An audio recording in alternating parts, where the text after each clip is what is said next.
If we're going to get it fixed, we got to acknowledge that it's really, really bad. All of us. American can't be exceptional until we realize that we're not exceptional, that we're actually kind of fucked up. But we got potential to really be exceptional. But it starts with us saying, all right, we're fucked up. We're not exceptional. We've got a lot of work to do. Life is all about relationships. Lovers, family, body, or money. How satisfied you are can be completely explained by how you relate to things around you. This is Sophie Jaffe, and together with my husband, Dr. Adi Jaffe, we are here to explore and teach you how to maximize your relationships and achieve a happier life. Let's get ignited. Hello, everybody, and welcome to this episode of the Ignited Relationships Podcast. I'm Adi Jaffe. And I'm Sophie Jaffe. And we are back. So excited to be here with you today, continuing this theme. As I said before, we committed to keeping this going longer than maybe some other places would, and we're going to be doing our absolute best to keep that trend up. And so we've got another... And if you're feeling uncomfortable, like, I just want to get back to regular programming, like that's a good thing. Look into that. See what it is about you and that feeling that comes up that you don't want to go that extra layer. You're like, I already put the black square up. I've donated once or twice. I've done my part. I'm not racist. I'm not racist. Can we just move on? I don't see color. We're white. By the way, shit that I probably would have said 4 weeks ago. Well, no, maybe not 4 weeks ago, but like 6 months ago, I could have probably said the same fucking thing. Yeah. So we're here to remind you that there's deeper work to do, that we're here to help you feel uncomfortable in order to grow. That's how we grow. We talk about that throughout the past 2.5 years that we've been recording this podcast. We go there. We make you feel uncomfortable. We make your palms sweat. You guys tell us you feel uncomfortable. There's awkward pauses. We're crying with you. We go there so that we can grow. And you're not going to grow by being comfortable. You're just not. So no, you're not. So to that person who left a YouTube comment on one of our things saying, pushing boundaries, that sounds like addict behavior. It also sounds like growth. So it's all good. And that's not the review I'm going to share today, but I do have a review. So Soph, can I get a drum roll, please? I don't have the name of this person, so please connect with us because this was an Instagram quote and I just captured the picture, but I don't have your name. Just wanted to say that I love your podcast. I honestly cannot put my appreciation into words. The episodes make me think, make me grateful, cheer me up, make me hopeful, and make me feel empowered. Thank you for being bold with your content and being really and truly honest. As an adolescent in this crazy, seemingly shitty these days world, the grounding honesty is so refreshing. Thank you. Well, thank you. I love that.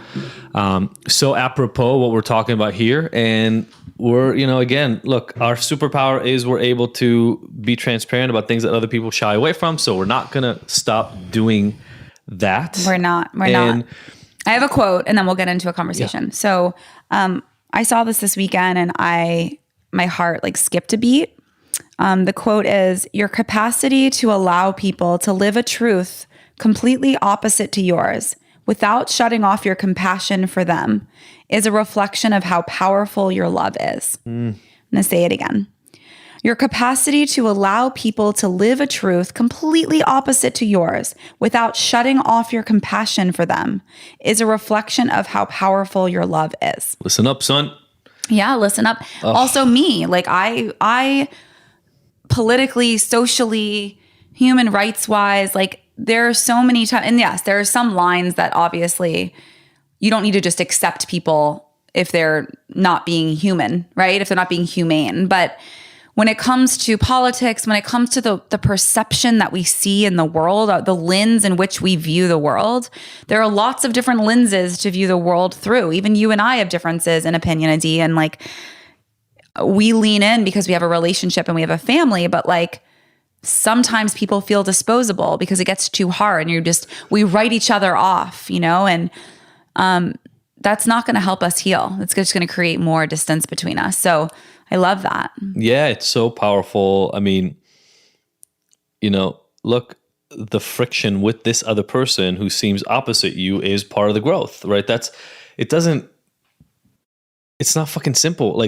So many people write to us and they say, oh my God, you guys have this beautiful relationship. You can talk about things so many people have a hard time talking about. Well, guess what? We walked through fire to get to this place. Not just that. I want to be really clear. Every single time Adi and I lean into these conversations, whether it's on air or one-on-one, it's not easy. We're not doing it because, like, I was talking to a friend, Melissa Wood Health. She's amazing. She's great. She has great workouts. You should check her out. Melissa was saying today on a phone call, God, you're so strong and you're so brave. And I'm like, I'm really not. Like, I just say things even though I'm afraid. Like, I'm still scared every time I put myself out there. I'm still scared when I go out and march. I'm still scared when I lean into a hard conversation with you, Adi, about things that make me feel uncomfortable or I feel self-conscious about.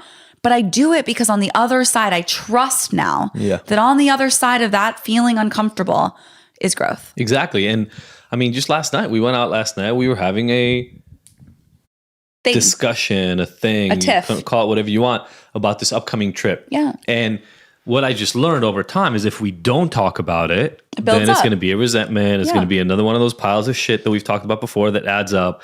And then in 6 months, we're having one of those potential breakup conversations. And if you're serious about having a relationship, and by the way, this is with people in general, which is why we're bringing you these kinds of conversation we're bringing in today's episode, you lean into the uncomfortable conversations to forestall, to reduce the probability that down the line there will be a real break and like a chasm in what you're able to process. This is why I'm not willing to jump back into this life as usual and then stop sharing uncomfortable, racially charged, weird conversations, is because the point is to feel uncomfortable right now. Our job as white people, primarily white people with privilege on all different parts of the spectrum of privilege, right? Like, some of us are more privileged than others. Some of us are more, quote, white than others. Whatever. Our job right now is to be quiet, listen, and learn. That's it. And then we'll get to the part where we can really have those deeper. Yeah, and at least be curious, right? Like, so we bring Rick. Rick is actually a friend of the family's. And we met. I want to share, actually. So I met Rick. We just moved to this new neighborhood. It was I don't know, 3 weeks into moving to our new home. We live in a black neighborhood, a primarily black neighborhood. And I went into F45, a gym that I've talked about before. I love working out there. It's been a while, but hopefully I'll get back soon. Thanks, Corona. COVID. And Gabby was there. She's the manager, and she was working with me one-on-one. And she was so lovely. She was typing in my address as we were setting up my account to work out there. And she's like, wait, we live in the same neighborhood. And we started talking, and she has 2 kids, the same ages as our kids, almost exactly. And she's married to Rick, who is our guest today. So Rick is black, she is white. They live in our neighborhood. And we had Rick on, and it was the most profound, incredible conversation. I can't wait for you guys to hear this. It was honest. He's so well-spoken. And we leaned in. Even though it's uncomfortable. Yeah. And Rick works for Facebook, so you'll leave some references to some of the different things about their stance. But the whole goal of this is to shake your notion that you even know what the conversation is about. I think that's where I was wrong for so long, is I thought I even understood the scenario I was walking into. And it's so much deeper and so much more subtle in ways. It's nuanced too. Like, even just race in general. Like, today I had a really challenging conversation with someone in my neighborhood who's black, and she's beautiful and educated and a healer. And she started making all these assumptions about white people. And I was like, I hear you. And that's not every white person. I'm not that white person you're describing. I'm not that Karen. You know, we kind of are categorizing this Karen character, which is funny. It's just this entitled, bratty white woman who we all don't like. Even white people don't like this Karen character. Yeah. But how can we work to change our life and our world together so that we're not assuming we know how every black person's feeling? We don't know. So we need to bring on as many different voices as possible, because you know what? Rick is college educated. Rick lives in a rich neighborhood. Rick drives a nice car, is married to a white woman. And you'll hear later in the story, he gets followed by the cops. Yeah. Yeah. So we don't want to give away all the stuff, but the point is we're going to share the stories. We're going We're going to talk about the things that are weird and uncomfortable as you've been listening and you can stay and kind of track along with. And that's the point. That is the point. In life, you don't get away from the discomfort. That's not how this works. You get to learn to lean into it because, as Sophie pointed out before, you know that if you just stay with the conversation long enough, the life you will live after it, especially your relationship with the person you're having this weird discussion with, will be better. And I think on a more global scale, because yes, that's true about relationships, one-on-one intimate relationships. Right now, what I'm realizing after these several weeks of these conversations, it's just like with anything that you're learning. I think I keep shying away from is like making mistakes and looking stupid. And once, just like a toddler that's learning to walk, you fall a few times and then you just learn over time. So let yourself fall, let yourself stumble. And one day you'll wake up and you'll be way more enlightened than you were before and way more comfortable with these conversations and way more educated. And you're still going to make mistakes, but then you're at that next layer and the next layer. And then we all have more respect for each other because you're doing the work. And that's what's expected of you right now. Yeah. And I know a lot of people who listen here do struggle with mental health or addiction because that's sort of a lot of the work we do at Ignited. So not just relationships, but that as well. And look, from my personal standpoint, part of the reason that I push the boundaries I pushed before, which were different than the boundaries I push now, was because I was uncomfortable. And I was looking for new ways to numb the way I feel. Right. We're talking about the exact opposite. Yeah. Connect to how you feel. Lean into, accept the feelings that other people are shooting at you, even if they're uncomfortable, by not hiding, by not kind of removing yourself from the equation. You are more likely to create benefit there. And then your own struggles will reduce just like they did for me. So I look forward to you listening to this. Rick is amazing. Enjoy. We will see you on the other side.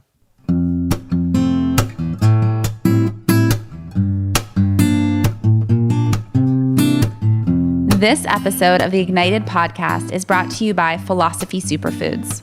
The Philosophy offers cleanses and other nutritional products that are unlike any of the other supplements and detoxification programs on the market. Why?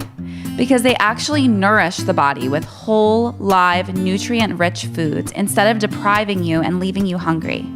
Have you ever tried a cleanse only to find out that you can't make it through a whole day because you're starving? Ever try a superfood shake that made you nauseous because it was so disgusting you'd rather not eat? The Philosophy fix all that with a simple set of offerings that load up your body with nutrients while actually tasting good. Makes sense, right? Each of the Philosophy superfood and protein blends is vegan, raw, gluten-free, and has absolutely no filler ingredients.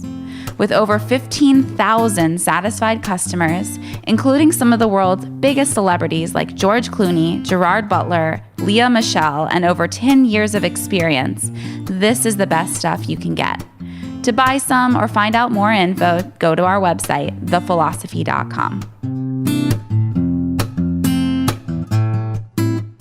Philando Castile is the one that I was mentioning before, just really got to me the first time that I was like, what the fuck is happening?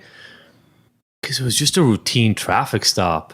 And it just seemed like there shouldn't be a reason where when no weapons are present and people are just like driving in their car and get freaked out by cops because cops are freaky. It's just not fun to interact with a cop. When you make a mistake like that, the next risk should be you could just get randomly shot for no real apparent reason and die.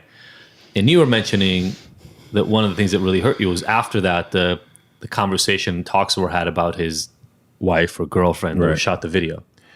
A lot of the dialogue, and this is from people in my immediate circle, I don't think they would have shared this to me directly, but it was shared secondhand to me that people were expressing their disdain for the woman because of the way she was dressed, because of the way she handled herself, the way she spoke, and the fact that the kid was in the car.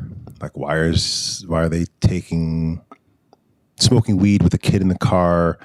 And the suggestion was what took place probably was warranted because of those things. I kind of lost it. So, I get it, because Sophie, you were mentioning there was somebody who said this to you directly. They were saying all these facts then get presented after the case, almost like to distract you from the main thing that happened. Because Because then you can have a whole conversation about what women should dress like. Should the kids be there when you smoke? Like now we're having an entirely different conversation that does not center on, wait, why did a person just get killed publicly for doing nothing that warrants, didn't have a gun, wasn't violent, didn't risk anybody getting hurt. Like that's the conversation we should be having. And all these things are distractions. Yeah. Yeah. It's Do we know whatever happened to those cops? Which? The Philando Castile. No, but while you guys talk about this distraction thing, I'm going to check it out. Please, I can't remember how I need to close the loop on that. I can't remember for sure. I feel like that's the thing that I find myself being inside the distraction. Like I'll be in the work and having amazing conversations. Then all of a sudden someone goes on a tangent about, for example, very similar to what you guys are saying, but with George Floyd, there's a lot of video going on right now and like snapshots and trying to find lies and trying to find like why does this badge have, like lining it up to try and find evidence to why it would be set up. Like the bottom line that we're getting distracted from is that this man, because of the color of his skin, was killed in a brutal way in broad daylight by a white cop. Yeah. That happened. So all these other distractions that people want to present take away from the actual thing we're fighting here. But it's not so clear that it happened. Part of the thing, if you remember, was that these people start having conspiracy theories about it. It was staged. I did hear that. I heard that this weekend. Fuck you, it was staged. Like, it's literally, we've gone to a place now in life, and that's what's so insane to me about the last 3 or 4 years of our lives, especially, is no matter what evidence you get presented, somebody will just go, oh, that's fake.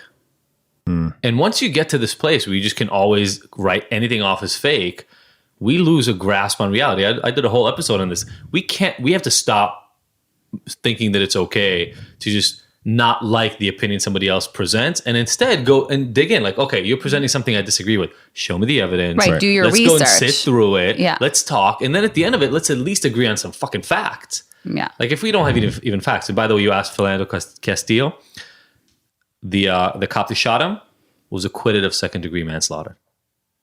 No repercussion, which is why when our friends were saying, well, justice was served, the cop was arrested. I'm like, an arrest is not fucking justice. Yeah. Not even close. Yeah. Let's wait until one of these motherfuckers gets convicted Then, and not plea out to like 3 months of community service and not working the job where he murdered somebody publicly. I think I did know that Philando Castile's, that the guy had been acquitted, but I had forgotten. No, he just reminded me. It kind of hurts. It's because that one was so bad.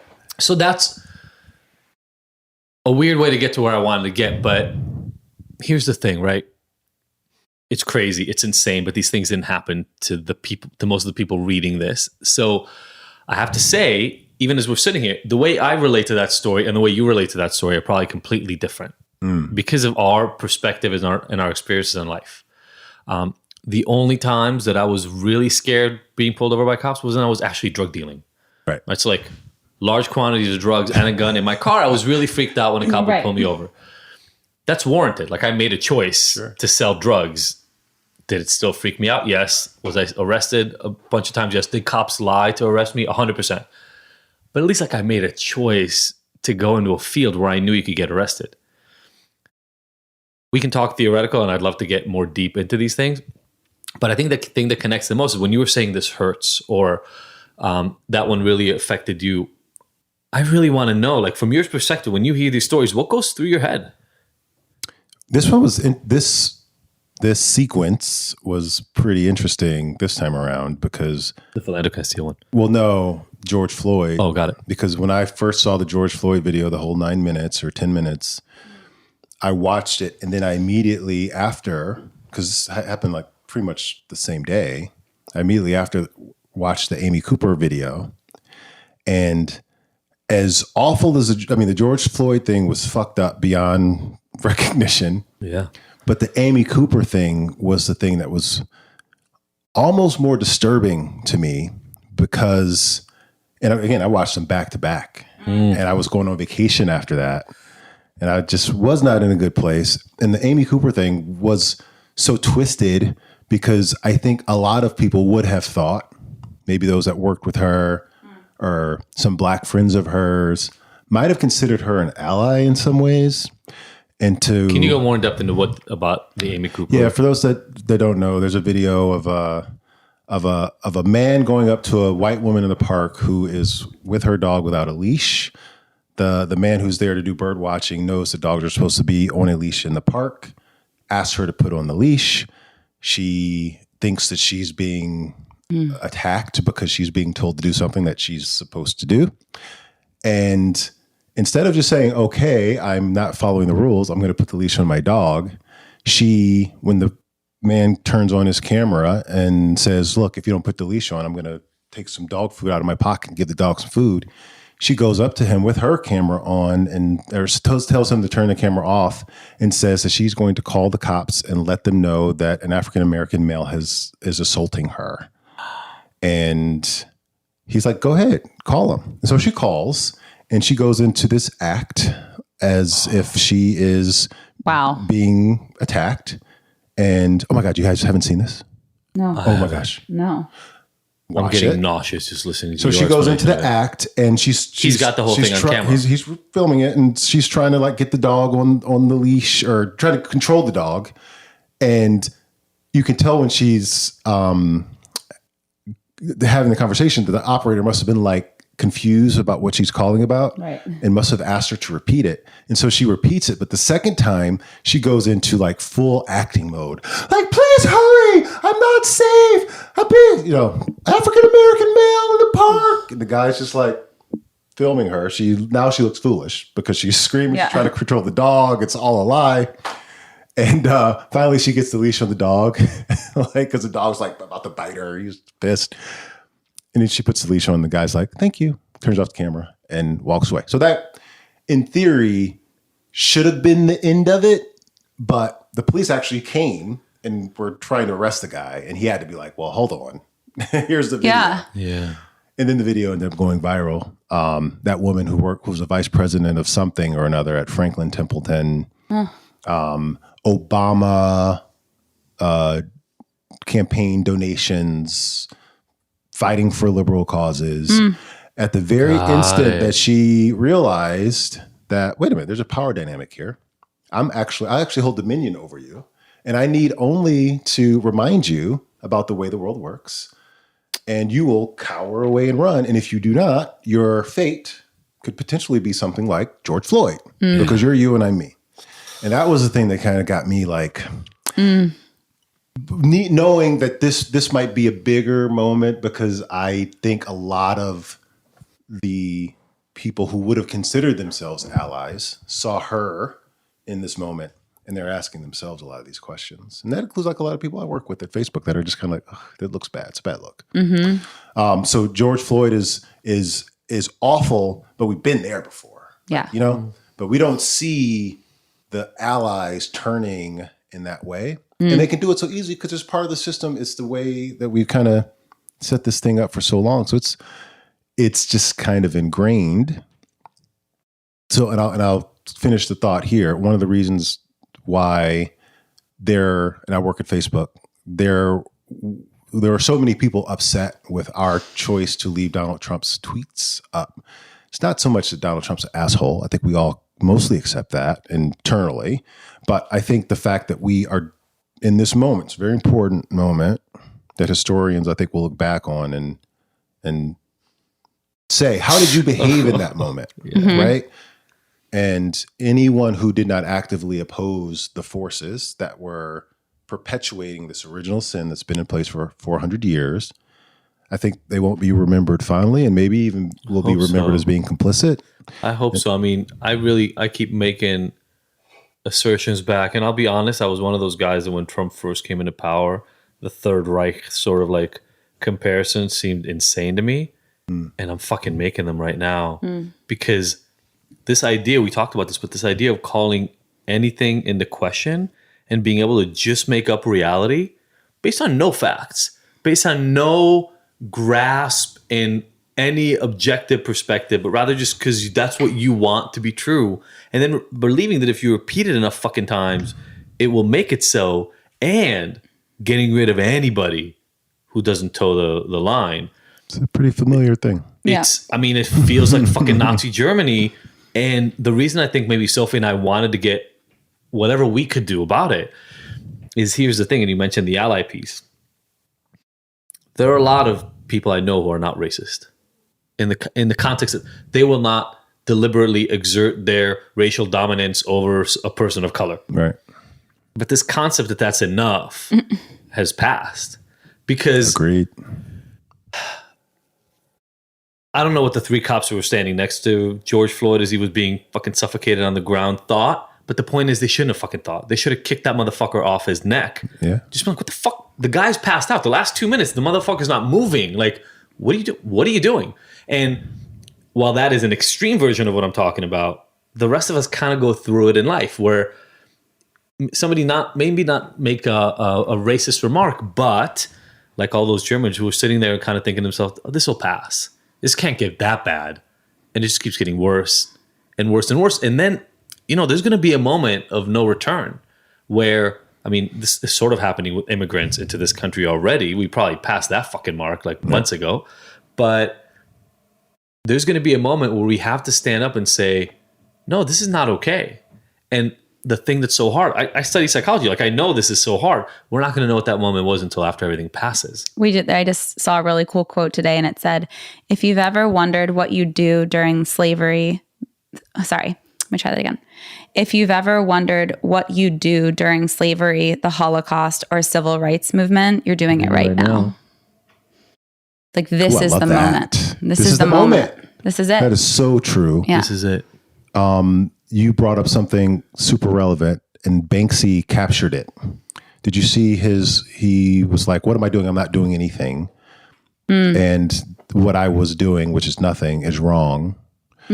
And I can't remember exactly what it was, but he was like, this problem that we find ourselves in is kind of like we left our water running in the apartment upstairs, and the black people are in the apartment downstairs, and it's leaking into their apartment. And we've been telling them for the longest that they need to fix it. Well, they're not the ones that are responsible for the leaking into the apartment. Yeah. Somebody needs to fix it. We need to. That's the only feed post I was able to share because I'll be honest, man, I don't even know what to say because I know I have built-in biases and I know I have built-in like perspective misunderstanding. So the only thing I shared was one feed like right after this all blew up, and I just said, this is not a black problem. We have to fix this. And I got a lot of support actually for it, which is really nice. But to the point of what you were making, the point you were making before with that story is, it's nice to jump on the bandwagon and be like, hey, Black Lives Matter. And I think a lot of people are doing that now, and it's nice. Yeah. But it's nicer than it was last time, right? The last time Black Lives Matter happened, there was so much screaming about whether it's even a relevant movement or terrorist organizations, all that shit. But there's a difference between, we need to do something about this, and I need to do something about this. Yeah. And I feel like that's why I don't know. I'm listening to the story of this white woman in the park, and I'm glad it didn't end up there. But the reality is, this level of discomfort she had with just somebody asking her to do something she didn't feel like could have resulted in a motherfucker guy being shot. Yeah, I was ready for that to be where you were going. Well, by the way, the guy who's assaulting her is like, Harvard grad. Ugh. He's a known Central Park bird watcher, the most docile, least likely to assault you person. It's so sad. So anyway, that's the combination of those. I think one is the outward illustration, right, of kind of what this looks like on a daily basis. People could see it, they know that it's horrible. But the real impact is the Amy Cooper story, and that one's deeper, way worse. And all of this collectively, we're in the moment where you gotta, to your point, be a part of the change, not just kind of sitting on the sidelines watching it. And I feel like, going back to the example of Facebook kind of letting the Donald Trump thing roll, I feel like that's not, no, we got to push back on that. Everything that is like, even sniffs, if we're going to get it fixed, we got to acknowledge that it's really, really bad. All of us. America can't be exceptional until we realize that we're not exceptional. That we're actually kind of fucked up. Yeah. But we got potential to really be exceptional. But it starts with us saying, all right, we're fucked up. We're not exceptional. We've got a lot of work to do. So what do we do with the fact that and this wasn't as true even 10 years ago, but let alone 20, 30, 40 years ago. The way we get presented information now is intelligent. I put that in air quotes for those of you who can't see what we're doing right now, but I'm saying intelligent because there are algorithms that figure out what you like looking at and who your friends are and who you interact with the most. And so most of the stuff that you get shown is the shit that you already believe. So the reason I'm saying that is I can't fathom, like, Nixon era. If Nixon just started saying, well, everything they're saying is not true, it's a lie, it's just a lie, they're making up fake news, everybody would be like, what the fuck are you talking about? Show me some facts. And he'd be like, I don't have facts. This guy just says it. All of his followers are doubling down. They're only being shown conspiracy information that it doesn't matter that it doesn't have a lot of standing in reality. They get shown more of it, and we're diving deeper and deeper into this fucking hole. Like, you know, Sophie has been so in front of this for the last couple of weeks. And so we're sort of having, but she's having them much more intensely, fights with friends of ours, like really close friends of ours. We keep sharing protesters who are getting shot with rubber bullets. They keep sharing cops who are getting killed or firefighters who are put in harm's way. And yesterday I was like, fuck, but both of these are true. Like, how do we not make it an either or conversation? But they're not being shown the black protesters that are being shot at or the Mexican protesters that are being shot at with rubber bullets.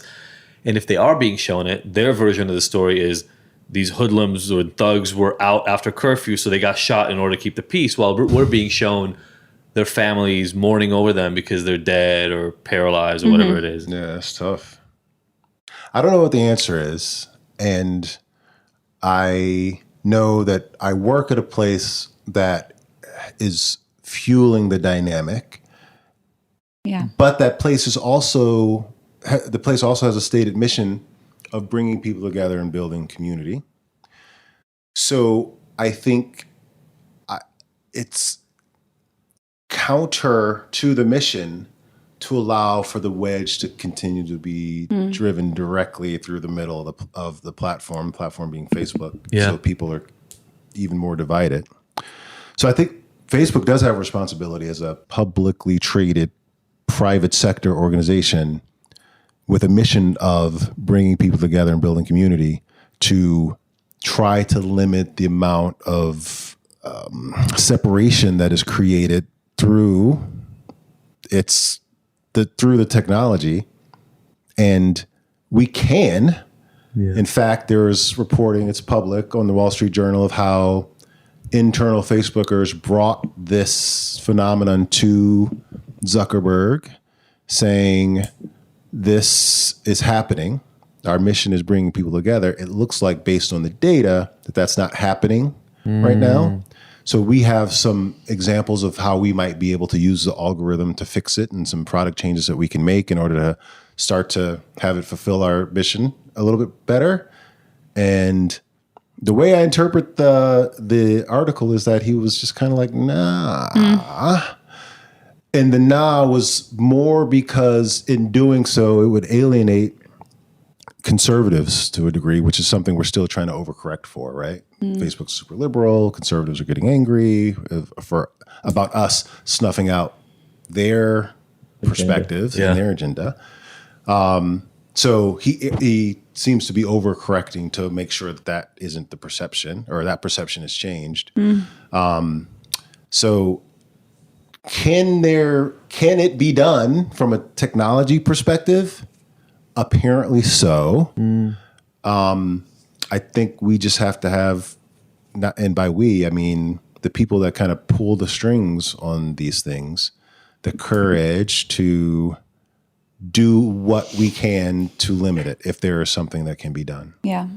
Because otherwise you'll get stuff like I got from someone who's very close to me that I have to say that I care about deeply, who sent me a couple of articles from the National Patriot, I believe is the publication. Dear. I'll confirm. But it's patriotic. Let me just, I'll read the headline from National Patriot. Is there a Confederate flag? This is so this is what they read, and this is what they share as gospel from the great No, the American Patriot Daily. Oh, Michelle Obama's racist book attacks white people in this terrible way. And so I read the article from American Their article. Patriot Daily. yeah. Yeah. It's like, so if her friends are saying, hey, I need sources on this thing that you're telling me, she could just kick over this American Patriot Daily article. Boom. Yeah. But the problem is really, really bad. I mean, it's just like incredibly bad reporting and incredibly spun in a way that any discerning person would say, well, that's not right. So a lot of the responsibility is on the people who are seeing the stuff and passing it along. That's the problem. That's part of the problem. Some of them just want to stir up shit. Yeah. Like, I feel like some of them they just want to get this thing started. Like, you were talking about Facebook's mission of bringing people together. One of my favorite quotes is like, we've been lied to that there are multiple races. There's one race. It's the human fucking race. That's it. Let's keep it going. That's it. Like, that's the only one. Yeah. Different colors, different mix. But even, this is what's so fucking insane to me. We were watching, I get so pissed about these things. That's important. It's just a shit that has no grounding in reality. We were watching the Black Ballerina movie yesterday, and one of our friends is a ballerina, and so we were watching this thing about discrimination in the There's dance a arts. Misty Copeland movie? So It's not. It's it's about all the pre-Misty. women that came before her. Yeah. And she's like the end of it. But I'm going to say something. It's going to sound so stupid that I have to fucking say this, but I feel like I have to, right? The whole even lighter skin, darker skin sort of thing. That's because there's fucking continuity, people. It's just what it is. Like, there are white people that are darker and lighter, and there are black people. If you lined everybody up, I guarantee maybe we're not exactly a continuum from one point to another, but it's just mergers. We're all the same goddamn race, and we've been put together. And I think, and I don't know if I'm reading into what you're saying about the Zuckerberg thing, is like, drama sells. So having polarity makes people like pay attention. Whereas if everybody just got along and held hands, maybe it's not as exciting for people. Like, I don't understand. Well, I certainly wouldn't suggest that, because I deep down, I feel like the CEO, founder of Facebook is a good person who really wants the best for the world.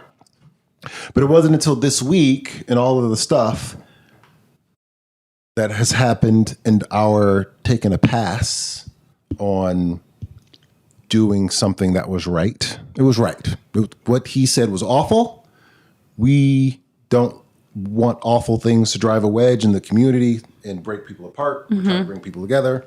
So the right thing to do would have been to do something about that. Either, hey, community, we're going to share this post from the president with you, but no, it does not align with our mission of bringing people together, and it potentially incites violence. Have at it. But he took a pass on that, and that's, to your point, I don't think he wants to just continue to allow for people to go off into their little fiefdoms or, little noise boxes or whatever they call those, and continue to be divided. But the behavior of the last couple of weeks doesn't make me comfortable with what we are trying to do. Now, on Friday, and it's been publicly reported, to his credit, he shared internally and on his public Facebook profile, I think, that he's open to reviewing the policies. And I think that that's great. And, now it's up to the people that are his lieutenants. And he has a board. I mean, it's a publicly traded company. It's not as simple as going, hey, let's change everything we do. Right. There's like an entire system that has to make that happen and agree to make it. He has a commitment to shareholders and to the public outside of. And the stock is doing great things, right? But there is no company that you know of that has done really bad things for people for a long ass time and survived. I agree. So we got a mission, and that's for companies whose mission is profits, period. Those companies cannot do that forever because ultimately people are going to recognize that and stop using the product, service, whatever. Facebook has a mission of actually bringing people together. Yeah. So ultimately, that's what we're going to have to start to do in a very clear way. And the technology ain't going nowhere. Like the technology that Facebook introduced to the world is here, not going back the other way. But now is the time for that organization, which I'm part of, and I'm proud to be a part of it. I feel like, as part of the rank and file, I can do a part in helping to make sure that we kind of stay on that mission. But that's got to be we got to play that role, or else if that's the mission, people are going to continue to use stuff that they've seen from the Patriot Daily on Facebook and pass it around as if it's gospel. Fact. As if they're facts. Yeah. I have so many things I want to ask about. I don't know if you have a direction you want to take it in, Soph, but I want to jump back a little bit. Back to stories. You're an incredibly well-spoken guy. You do amazing work. Like, you're a neighbor. Like, I know you in that context, right? But I was thinking about this when I saw this video. I told Sophie about it this morning. 50 Cent, who's not necessarily one of those people who I share a lot of the stuff that they share, but shared this video of this guy. He's big. He looks like he's like 6'4", 300-pound linebacker guy. And the video starts with a cop holding him, like by the small of his back, kind of, because the cop is smaller than him, trying to talk him into putting his arms behind his back so he could handcuff him. That's how you start with, like, the super high, crazy insanity moment. And I'm not going to bore everybody with telling the entire story because video makes it much, much better. But the guy is pissed at the cop because the cop rolled up into his fucking house. Like, he's on his own front lawn. Cop comes out to arrest him, saying, you got a warrant in Louisiana. We reported that your dog is stolen. He's like, what the fuck are you talking about? I don't live in Louisiana. I don't have a warrant in Louisiana. Who are you even trying to arrest? The cop doesn't remember the guy's name who he's trying to arrest, let alone see if it's this guy. The guy's like, I don't want to give you my ID. You have no reason to be here. Like, why the fuck are you even in my house? A second cop rolls up. Thank goodness that actually eased the guy, because this is like a 7-minute video. It eased the first arresting officer enough to go to the car to get the phone where he got the message about a wanted man. Right. And he just fucking misidentified the dude. He's like, come on, don't tell me this doesn't look like no, motherfucker, just because it's a big black guy with fucking dreads, it doesn't look like me. And I was watching the thing and I didn't know how it was going to end. I'm glad it ended the way that it did because those cops left. But I was telling Sophie, I'm like, because you were coming to do an interview later that day, and I was like, I feel like there is this, you were talking about a white woman, but around officers, around law enforcement in general, because there's less familiarity, right? Let's just be honest about it. There's less intermingling of white people and black people than there is among black people and white people. Then there's almost literally like the inability to perceptually tell the difference, which I have to believe has led, and I don't know if you've ever had this experience, but I have to believe that a lot of people who are listening and people of color have been stopped before because somebody thought they looked like somebody that the only reason that leap could be made was because there's like the arresting officer or the person who's there just is not discerning or doesn't know the difference, or I don't know, like it just seems like there's so many generalizations. And to see this guy like stop on somebody's fucking lawn in his own house and go to arrest them was, I don't know, it was really painful. It was painful to see that happened. And I don't know if that's a common occurrence. Obviously people can get blown out of proportion, but that happened in your neighborhood, Adi. In this neighborhood. Somebody that you know at their house. I think I told you, that this happened to him. No, I didn't know. Yeah, it sucked. Look, I don't, maybe, what a coincidence too that you shared that story. If you would like me to recount the story, I could. But yeah, that stuff happens all the time. It's just kind of a thing that you live your life understanding. And I don't know what the net impact has been on me.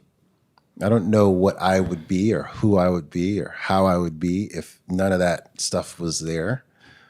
But I'm just so accustomed to it being there that it is what it is. But I have had multiple occasions, and one very recently, which was super embarrassing to me because my kids knew about it at my house in this neighborhood, which is this a predominantly black neighborhood that you would. That's even more insane to think about. Yeah. So I gotta go. So we think that America is so amazing. I really believe that. I think America's amazing. I think we were onto something. We collectively Americans, and this is my editorial. Yeah. So take it for what it is. But when they made up this system, beautiful, and they had it figured out. But the big fuck up was that they envisioned it without incorporating any of the labor force. They had this massive labor force, which they were getting the labor for free, and they created this system for the people of the country, which was a great system, really good thinking, y'all.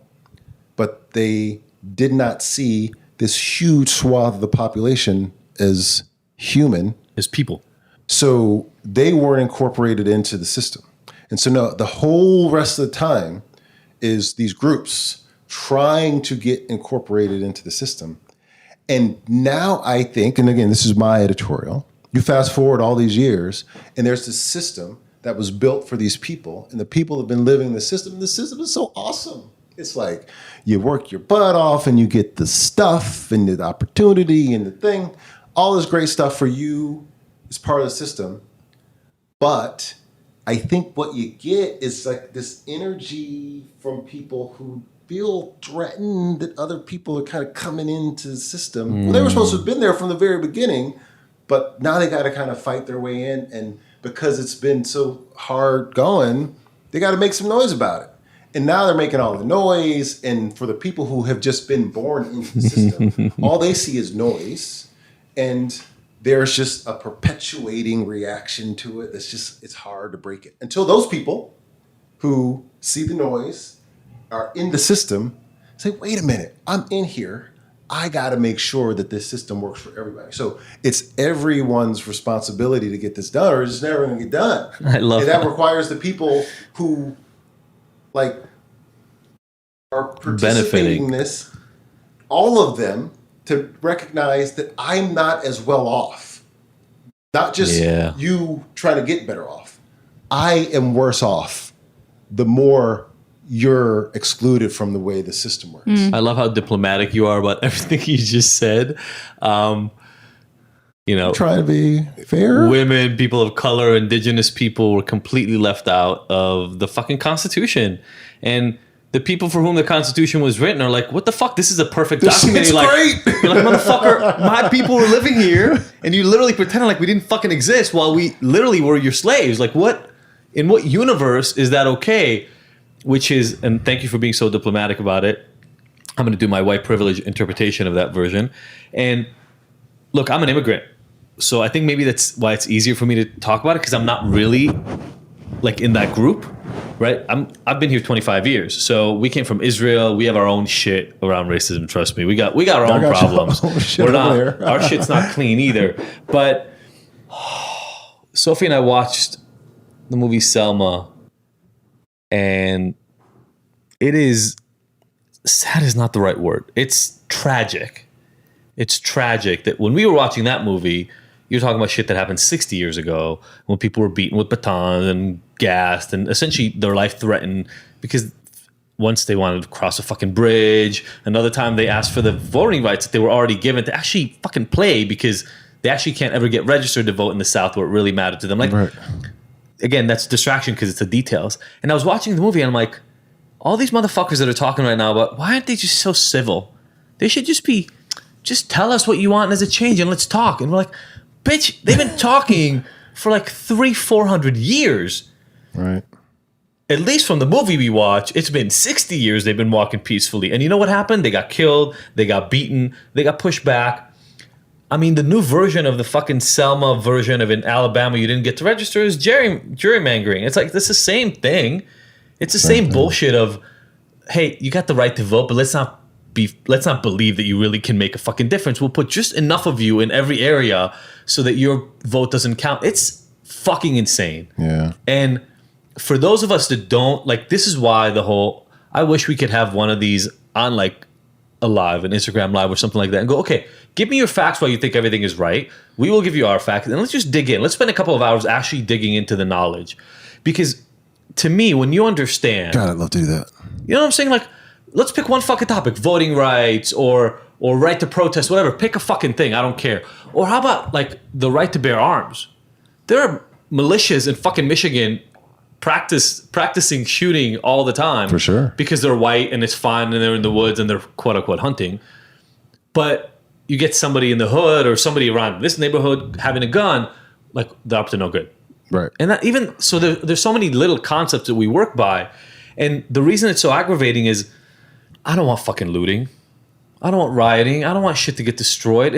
I don't want it to get destroyed for the cops that are putting themselves in harm's way. I don't want it for the people who are getting shot with rubber bullets or real bullets. Like, I don't want any of that.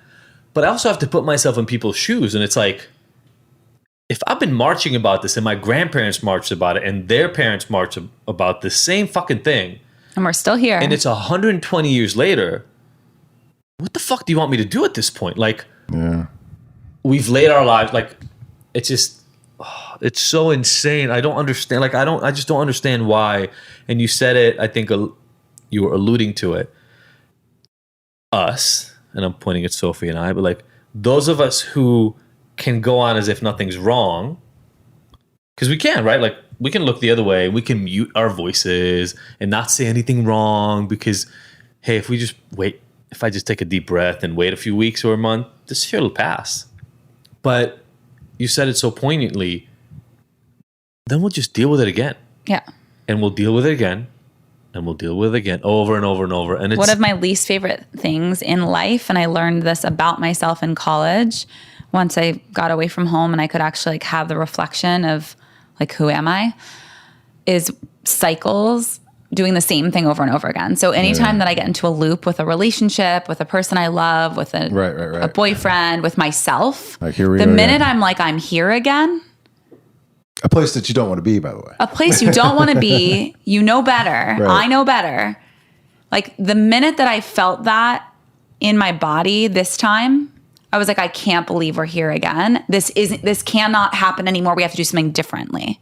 And it's such an interesting place to be because we are like, I could probably just dig up my posts from the last time that this happened and just repost those because it's the same words, but clearly we didn't do it right and we didn't show up in the ways that we need to. So, and for long enough.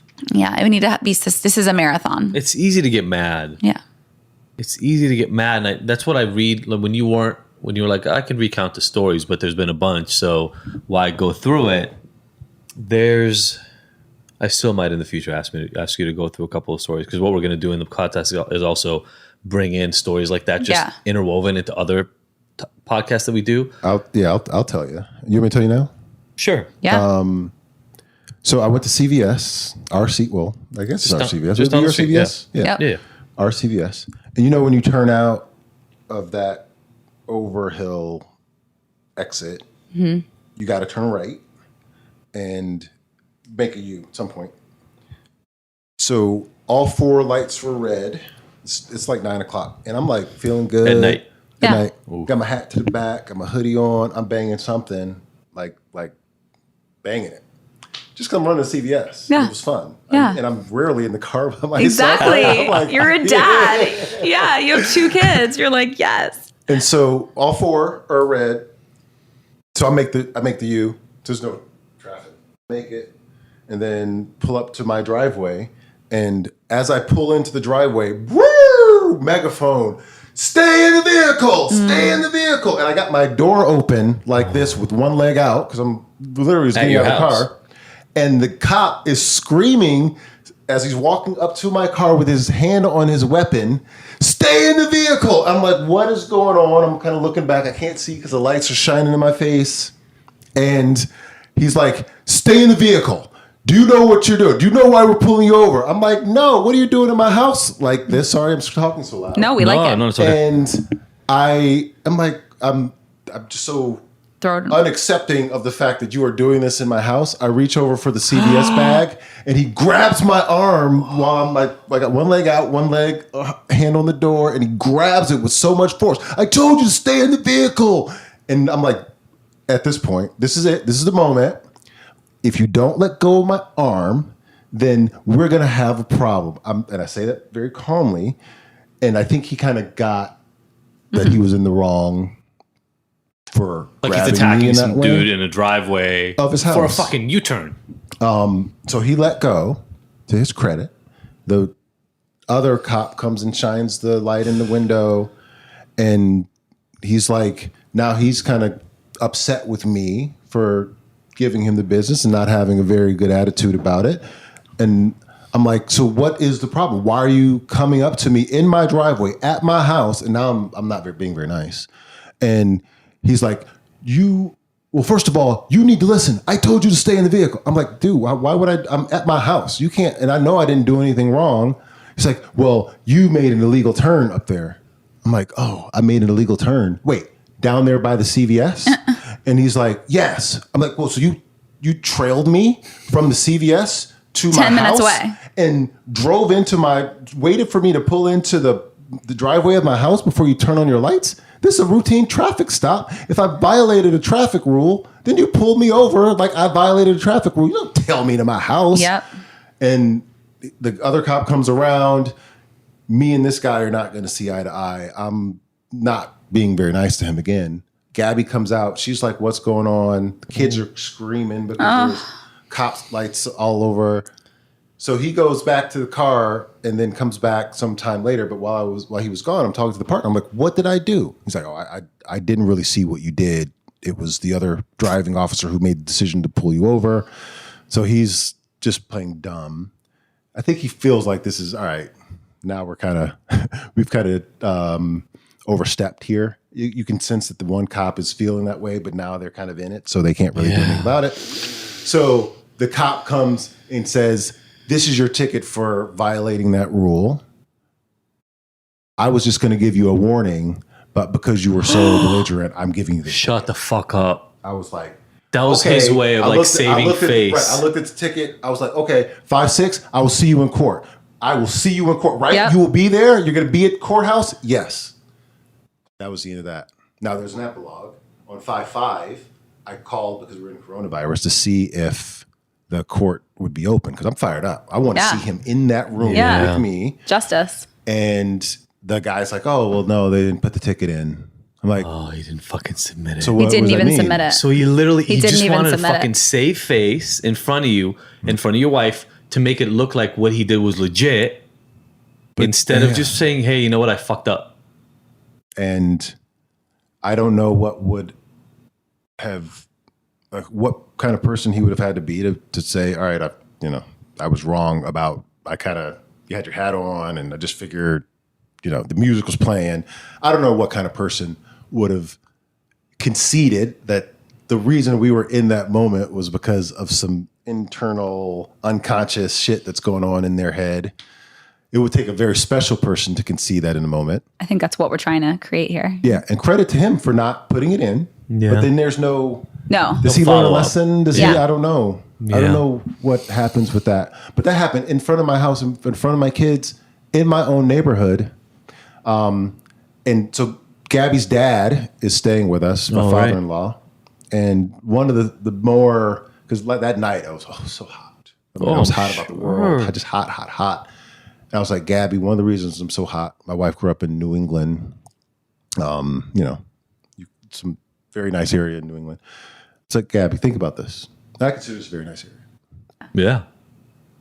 Imagine a scenario where when you were 6 to 10 years old, just try to imagine it.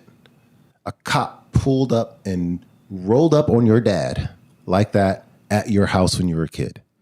And she just the idea of it did not register. Never. It didn't Maybe register. if you fucking ran from the... Maybe if they had their sirens on and for 15 minutes you were running from them, Exactly. maybe then it would look like that. But even then, maybe not.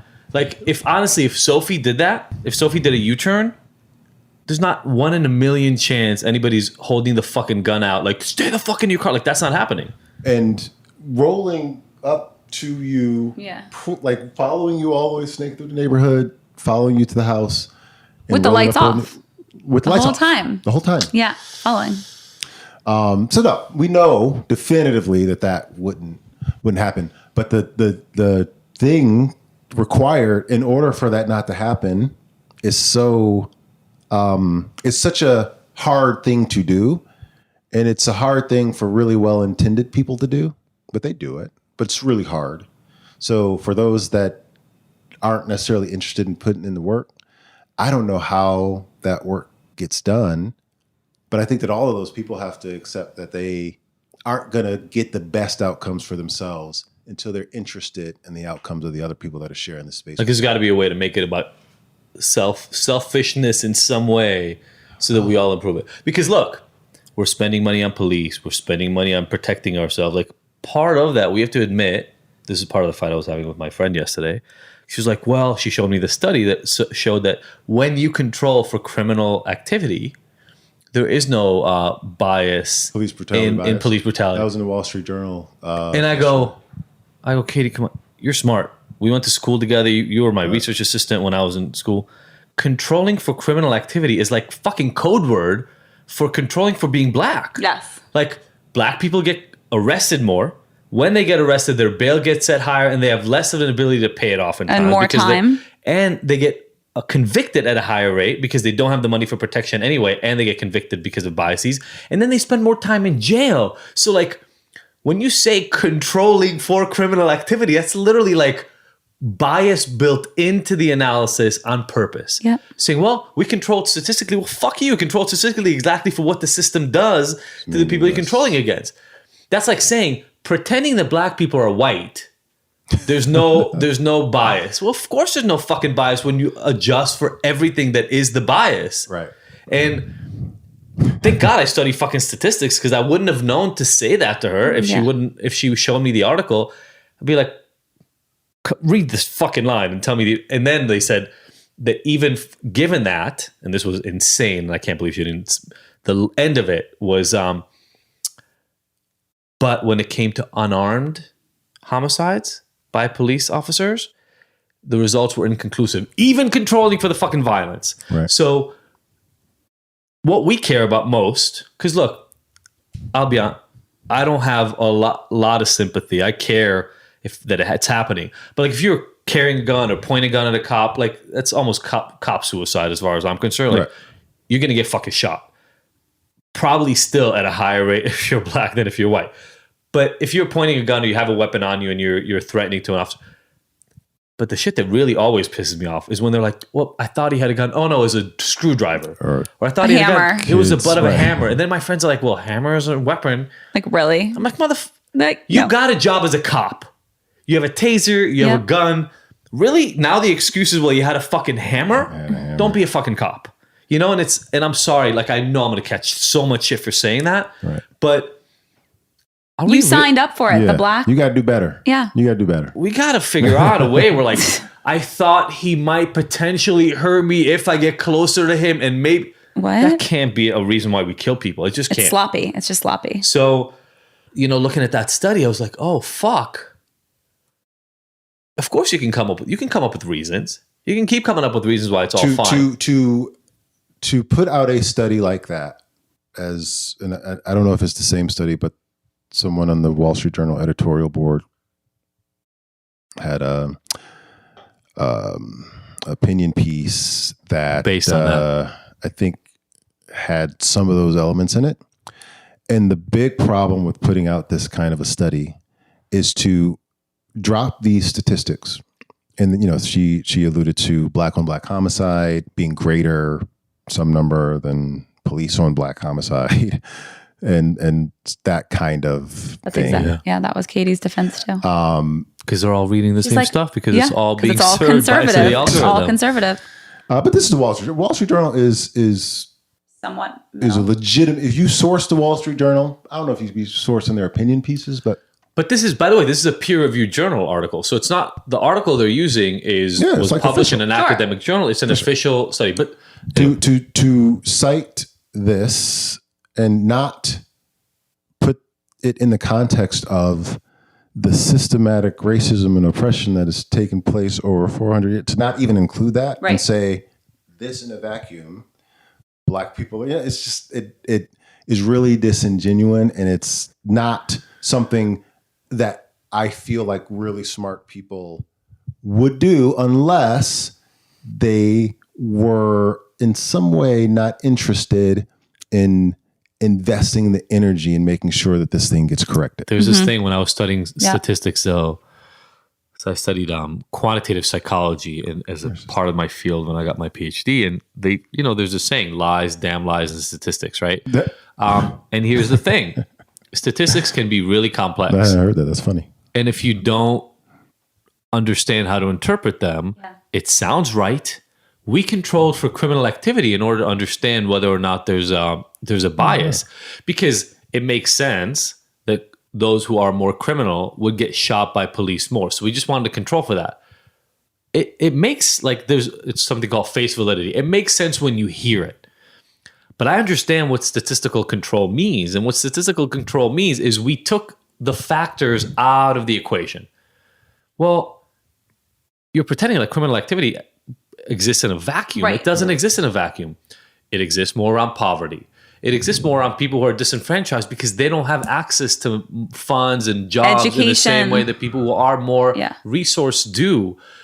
There's this thing, Obama tried to correct some of this at least, but everybody knows, I think a lot of people know anyway, about the cocaine inequality thing, right? The fact that in the 90s, crack versus powder cocaine, literally essentially a 10-time higher mandatory sentencing for crack than powder cocaine. Now, again, because I've been living in this space for 15 years, I know the difference and I understand why.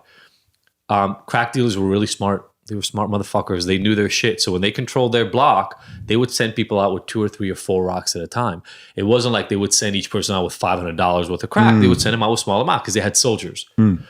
In order to circumvent that, the cops made that rule. And the rule was like, well, you need a gram of cocaine if it's powder, but you only need 1 or 2 rocks, which is like a minuscule amount. Right. It makes sense from the, we're still infiltrating the drug dealing trade. Right. But the problem is that when you go one step farther, you can then also arrest just a crack addict who bought 2 rocks. You can also arrest them for dealing because it falls within that purview. And let's be honest about it again, the same thing we're talking about. The bias is such that cops don't give a fuck. Because just like our friend said the other day in the conversation, well, they broke the law. And so we've made it so that if you break the law at all. Was that in reference to George Floyd? No. It was a reference to the people who were marching and were there after curfew. Got it. Okay. So, but that's insane as we're talking about. Like, it almost doesn't matter how you break the law. Bought a gun illegally, and all these examples were used in the fight yesterday. Floyd was a drug. Yes, but there's a guy who literally is out there ambushing cops and shooting him in the head and killing him. There's a guy doing that. I think they might not have arrested him yet. I don't remember. But she was making that comparison to the people who are staying out past curfew and marching. And I'm like, that's not the same. These are not the same people. Right. This person is taking high-powered rifles and like ambushing motherfuckers and shooting them in the head. Yeah. So if you're a crack user, that's not the same thing as if you're running crack. And if you're running crack, that's not really the same thing as if you're a drug fucking kingpin. Right. And we have to be able to have these more nuanced conversations. So that's how it started. 80s and 90s decimated black communities. Decimated inner cities in general, but primarily black communities who were selling this stuff. And then anybody who was connected to the drug trade, the users and the runners and the bigger guys, all went away. So now you've got more single family homes. You have more single parent homes. You have less resources because, like it or not, that drug dealing was supporting the education and the books and whatever else was needed from those kids in the household. And so the trickle down economics of that was that whole communities were left sort of holed up, figuring out like, how the fuck are we going to pay for food and support ourselves, et cetera. And that's why, to me, you can't separate the crime from the racial conversation because, as you pointed out, there's systematic layers. Bias. Yeah, there's layers. I just think they need to reference that. Yeah. When they bring up that stat, they need to say controlling for, but then kind of explain what controlling for really means. Yeah. And what they're excluding in doing that, just to give people context. But they're really, when you've got a point you're trying to make, you're not going to include all that. Now, these people are smart enough. The smart people know what they're doing and know how that will come off to the masses. Yeah. But I think that they have to take a little bit more responsibility but I don't know how you convince them that they're worse off by doing that. I think that's where we get to the real change when the people are aware that, wait a minute, this approach that I've been taking is actually making me worse off. Yeah. Either, in my soul's not going to be good, or whatever My it is. children's future. Yeah, I need to do more here, because I really am not going to get put on into my best potential until I'm doing more to get other people put on. Yeah. Yeah. But that's just hard.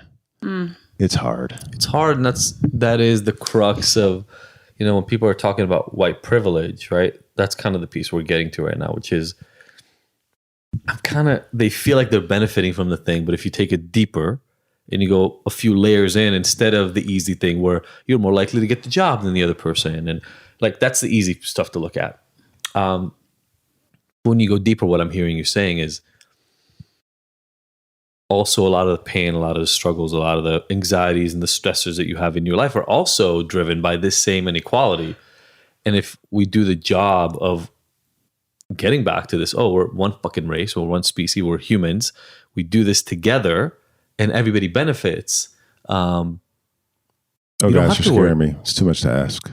Think so? I don't know. Well, it's what's needed, but listening to you say it sounds like you kind of reminded me of in the last couple of moments, there's been some, you can call it unrest, but African Americans working in corporate America expressing their displeasure with the goings on, and then anonymously a lot of white employees at these places. There's a big LinkedIn story where the white and the black employees were saying, "Hey, we're unhappy with this going on."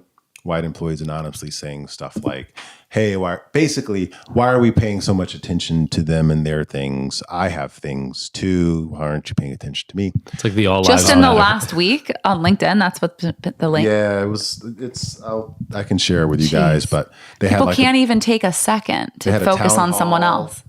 And people were allowed to express ideas candidly, and it was a video town hall, so they were posting their thoughts anonymously so that they could be read through. It was just a lot of nasty stuff like that. And then I feel like I got a little empathy for it, because it's hard to be selfless. That's just hard. And everybody's just trying to make it. You got to feed your family. You got work to do. And it's hard to wake up and say, I'm better off if I help you get put on. That's not an easy thing. Yeah, this one taught me how to think that way better. But like Martin Luther King, Gandhi, they could do it, but they're superheroes. The average human can't say. And Martin Luther King got shot on a fucking balcony. He got shot on a balcony. So it's not exactly the perfect example of do this. You'll make a lot of change and people will love you forever, but you'll also get assassinated. So maybe it's better and this is why it's occurring to me that this is going to be really hard because of what you just said. And those people that are expressing these ideas anonymously in the LinkedIn town hall are really thinking to themselves, but the fact that you guys are paying so much attention to them over there means that I'm going to get less. And I don't like that. Okay. So we ask all of our guests 5 questions. First one, what's the best advice you've ever received? You're only really going when it's coming down the stretch, like at the end of the whole thing, the only thing that you're going to really care about is how much time, energy, love that you invested with your family. I love that. Like at the end of time. At the end of your time. Your time. Yeah. Yeah. And even though I know that's true. And not only have I received that advice from like important people, super influential people that are in my life, it's pretty universal from all the most influential people that I look up to historically. It's the same thing. All these little things in the interim, it's not the thing. But it's hard still. Yeah. Yeah. Trying to live that every day. What has been one of your proudest moments to date? I'll give you a micro proud moment. This weekend when we went to a protest with the family, my kids don't want to be out in the hot sun walking around. Yeah. But to see my kids kind of start to get into it a little bit and to suggest that they would be interested in going to another one and how they want to approach their signs and be involved. Yeah. I was pretty stoked about that. It's Not because beautiful. I've done anything great, but because I feel like they will now, having participated in this, always see the world through that lens, which is people need to find a way to come together. People need to fight injustice and oppression. I just feel like it's going to be really hard for them to think about the world in another way. Yeah. Even if presented. It's like you can't unsee or unlearn experiences, right? You're never the same. Like once the mind is stretched, you can't ever go back. So if we just keep presenting these experiences for our children, then they start to see the world from that place. We should go together. My kids love going to marches. They get so riled up. We went last weekend. We should go. Let's do it. We'll find them. We'll get the whole Go family together. out there. On the flip side, what's been one of your hardest moments? Well, the hardest moment, the single hardest moment was the loss of my almost 1-year-old kid. There ain't nothing that's going to pass that. Oh, well, yeah. Yeah. But yeah, that I understand pain at a very high level as a result. Thanks for sharing. Did you know that? Was that news?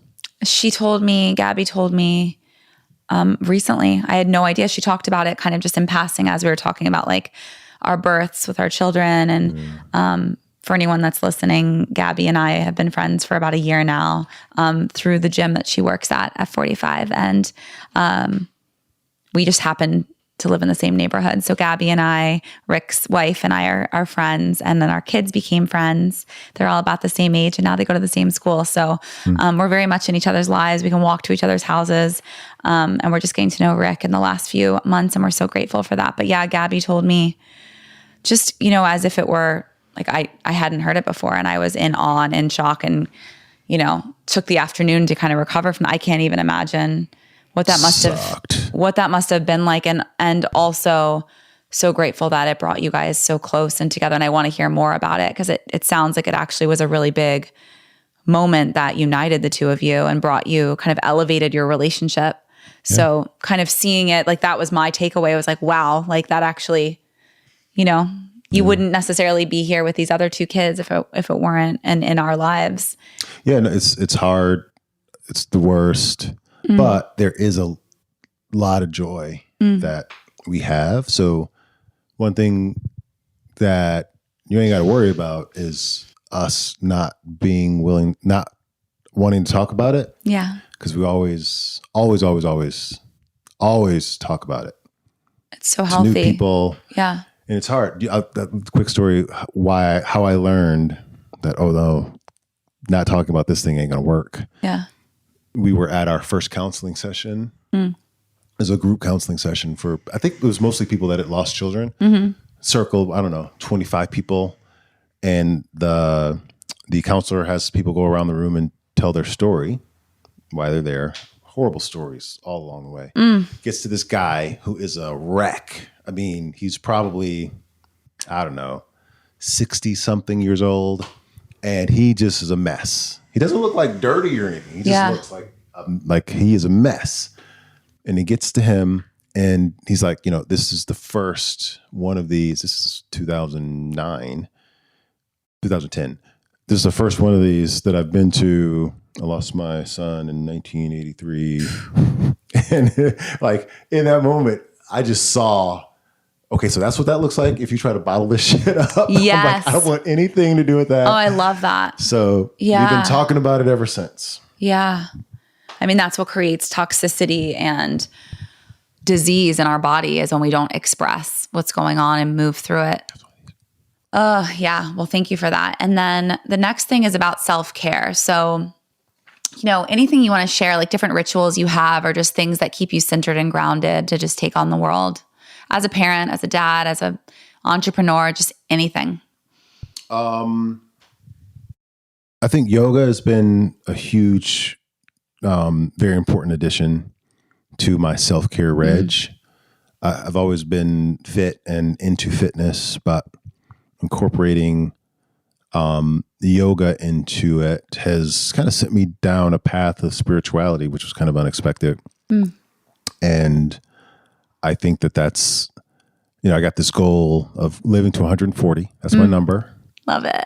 And I'm convinced that, there's a lot of factors, but like the main ones are strength, pliability, and some version of a healthy diet are going to get me there. And yoga's been instrumental. And I think yoga will be at the core of at least the strength and pliability one. Yeah. So I'm leaning in heavily on yoga. I feel good too. Yeah. I should show you my crow to handstand stuff. Let me see. Damn. Crow to handstand, breaking it out. And lastly, but definitely not least, our podcast is called Ignited. What ignites you? The intersection of quantum physics and spirituality gets me fired up. I spent a lot of time going down that rabbit hole,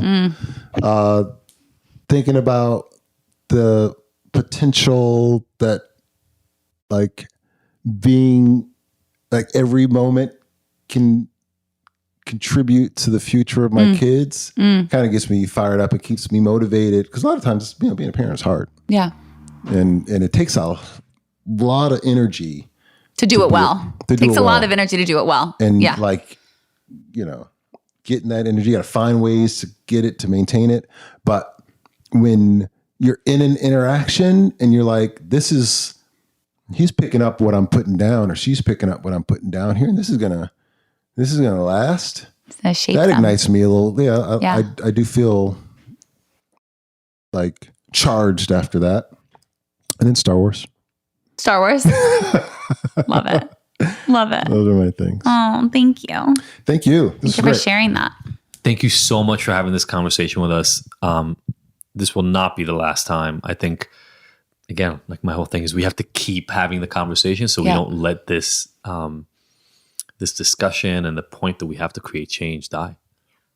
Thanks for being here. Thank you. And next time we talk, I'll give you guys an update on some of the things that I'm doing to drive that change. Absolutely. And maybe we can share some of those ideas. I'd love that. I'd love that. Thank you. Thank you. Thank you. Thank you, everybody, for listening to the Ignited podcast. We were so happy to have you along for this ride. Please go and subscribe to this. Leave us a review. We love hearing from you. And if you want more, don't forget to go to ignited.com, where all the podcast episodes are available with show notes and so many of the little details and links from each one of these interviews. And you can look at all the future events that we have going on, all the things that make Ignited so special, even beyond this recording. Again, thank you so much for joining us. We will see you next week.